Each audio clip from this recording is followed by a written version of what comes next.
Kembali bersama dengan Pelangi Sabda GKJ Pekalongan.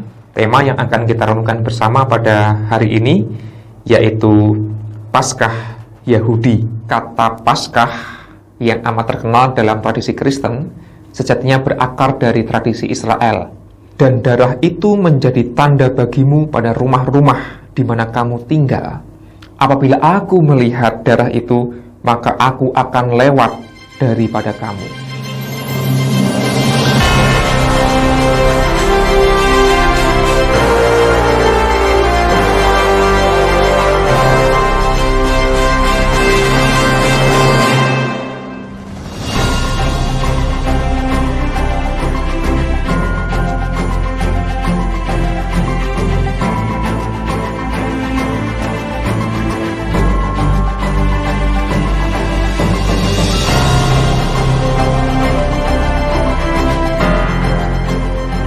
Bapak, Ibu, dan Saudara yang terkasih dimanapun Saudara berada, kembali bersama dengan Pelangi Sabda GKJ Pekalongan.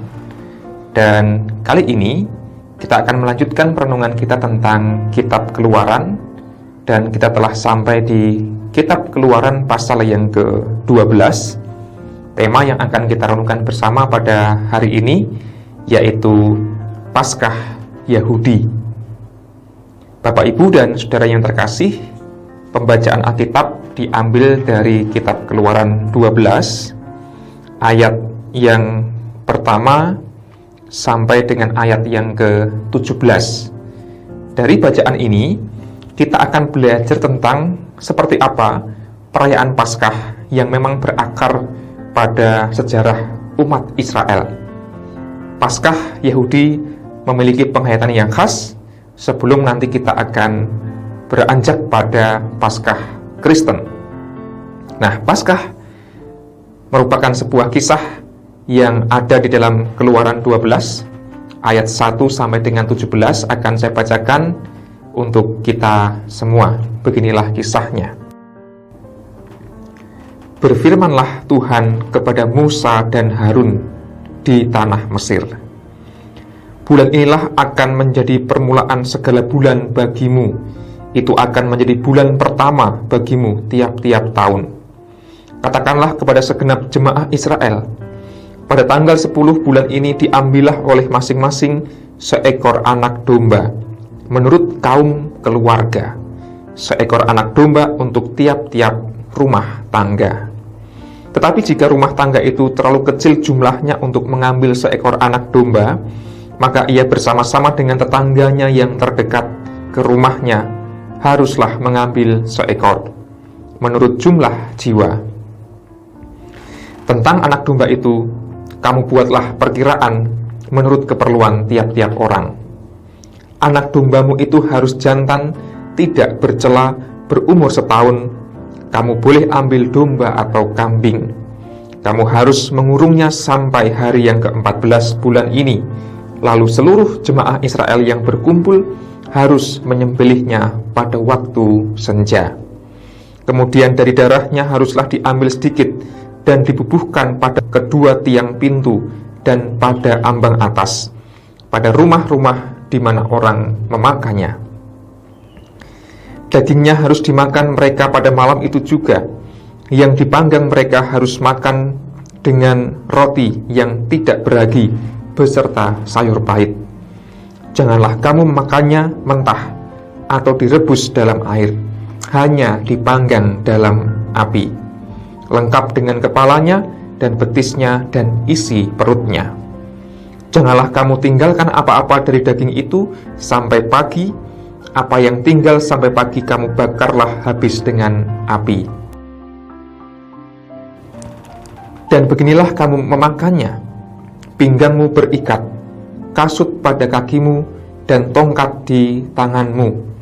Buru-burulah kamu memakannya, itulah Paskah bagi Tuhan. Sebab pada malam ini, aku akan menjalani tanah Mesir, dan semua anak sulung, dari anak manusia sampai anak binatang, akan kubunuh. Dan kepada semua Allah di Mesir akan kujatuhkan hukuman. Akulah Tuhan. Dan darah itu menjadi tanda bagimu pada rumah-rumah di mana kamu tinggal. Apabila aku melihat darah itu, maka aku akan lewat daripada kamu, jadi tidak akan ada tulah kemusnahan di tengah-tengah kamu apabila aku menghukum tanah Mesir. Hari ini akan menjadi hari peringatan bagimu. Kamu harus merayakannya sebagai hari raya bagi Tuhan turun-temurun. Kamu harus merayakannya sebagai ketetapan untuk selamanya. Kamu makanlah roti yang tidak beragi 7 hari lamanya. Pada hari pertama pun kamu buanglah segala ragi dari rumahmu. Sebab setiap orang yang makan sesuatu yang beragi dari hari pertama sampai hari ke-7, orang itu harus dilenyapkan dari antara Israel. Kamu adakanlah pertemuan yang kudus, baik pada hari yang pertama maupun pada hari yang ke-7. Pada hari-hari itu tidak boleh dilakukan pekerjaan apapun, hanya apa yang perlu dimakan setiap orang. Itu sajalah yang boleh kamu sediakan. Jadi kamu harus tetap merayakan hari raya makan roti yang tidak beragi, sebab tepat pada hari ini juga aku membawa pasukan-pasukanmu keluar dari tanah Mesir. Maka haruslah kamu rayakan hari ini turun-temurun. Itulah suatu ketetapan untuk selamanya. Bapak, Ibu, dan Saudara, demikianlah pembacaan firman Tuhan tentang kisah Paskah yang ditetapkan oleh Allah bagi umat Israel. Saudara-saudara yang terkasih, kata Paskah yang amat terkenal dalam tradisi Kristen sejatinya berakar dari tradisi Israel, yang dalam bacaan kita dicatat dalam Keluaran 12 ayatnya yang ke-13. Saya bacakan kembali untuk kita semua. Dan darah itu menjadi tanda bagimu pada rumah-rumah di mana kamu tinggal. Apabila aku melihat darah itu, maka aku akan lewat daripada kamu. Jadi, tidak akan ada tulah kemusnahan di tengah-tengah kamu apabila aku menghukum tanah Mesir. Bapak, Ibu, dan Saudara yang terkasih, Tuhan Allah berkata, aku akan lewat daripadamu. Kata lewat ini diambil dari kata Pesach dalam bahasa Ibrani. Kata Pesach ini memang berarti melewati atau melampaui. Dari situlah kemudian lahir kata Paskah atau Pasca. Dalam bahasa Indonesia ada kata pasca, gitu. Misalnya pasca sarjana atau pasca pemilu atau pasca pandemi dan seterusnya. Kata pasca itu kan berarti setelah sebuah peristiwa dilalui atau dilampaui. Paskah sejatinya adalah momen di mana terlampauinya atau terlewatinya sebuah peristiwa. Seperti yang sudah kita baca tadi, kala itu Allah menurunkan tulah yang ke-10, yaitu kematian anak-anak sulung bagi orang-orang Mesir. Itulah mengapa Allah memerintahkan agar umat Israel menyembelih domba atau kambing, diambil darahnya, dioleskan di pintu rumah mereka. Cara makan juga diatur, cara menikmati juga diatur, cara memasak juga diatur. Pokoknya sangat detail. Dan darahnya harus dioleskan di pintu rumah. Sehingga ketika Allah hendak menurunkan tulah ke-10, kematian anak-anak sulung, ketika Allah melihat tanda, yaitu darah yang dioleskan pada pintu-pintu rumah, Allah akan melewatinya.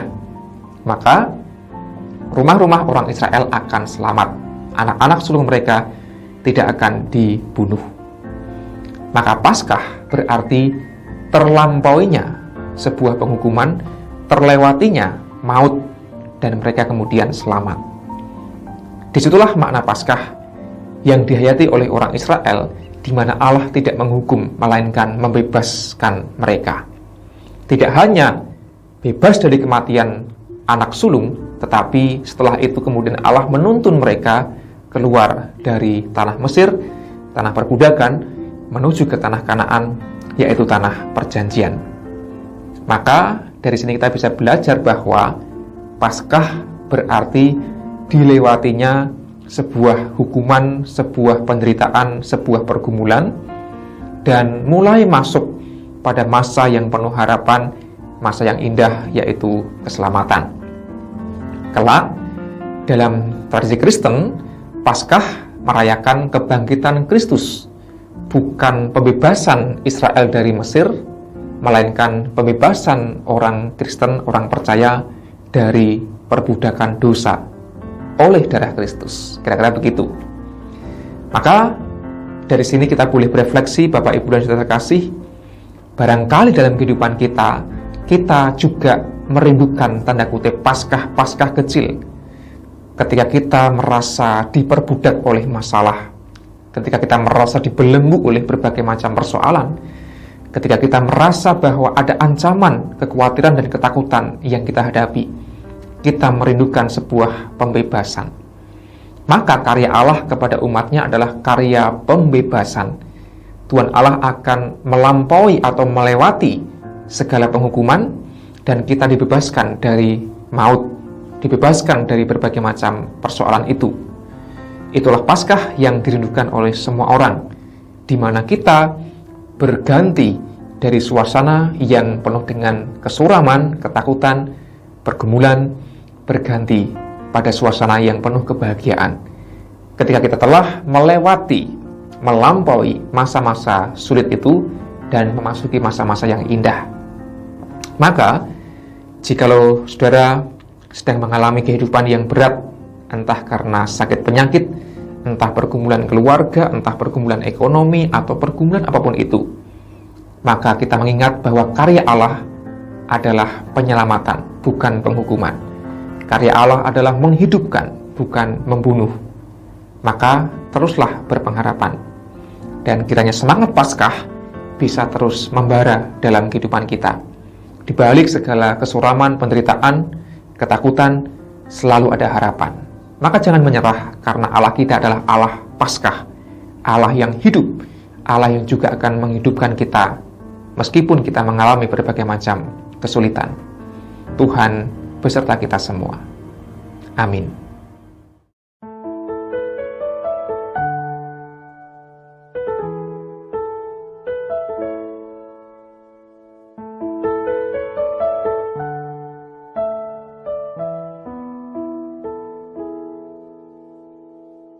Telah kulihat bukti kasih-Mu, Kau menderita gantikanku. Dengan darah-Mu Kau selamatkanku. Kini ku hidup menyenangkan-Mu. Terlalu besar kasih-Mu Bapa, pengorbanan yang Kau berikan bagiku. Terlalu mahal darah-Mu Yesus, tercurah untuk menebus hidupku.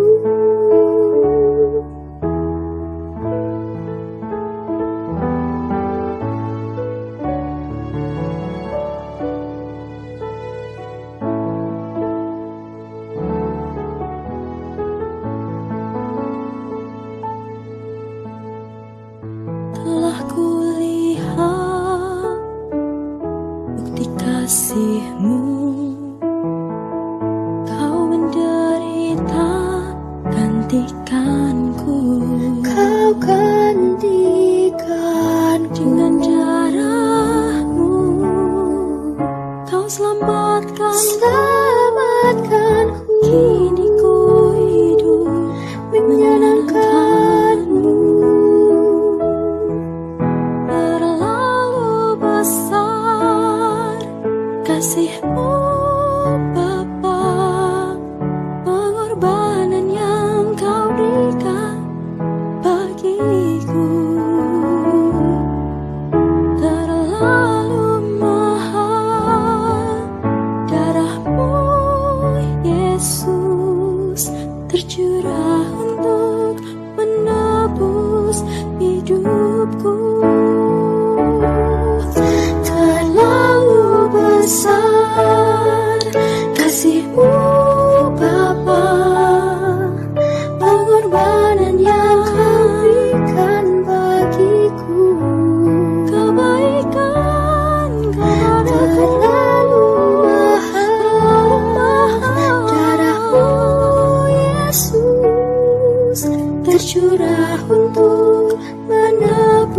menebus hidupku. Terlalu mahal darahmu, Yesus, tercurah untuk menebus hidupku.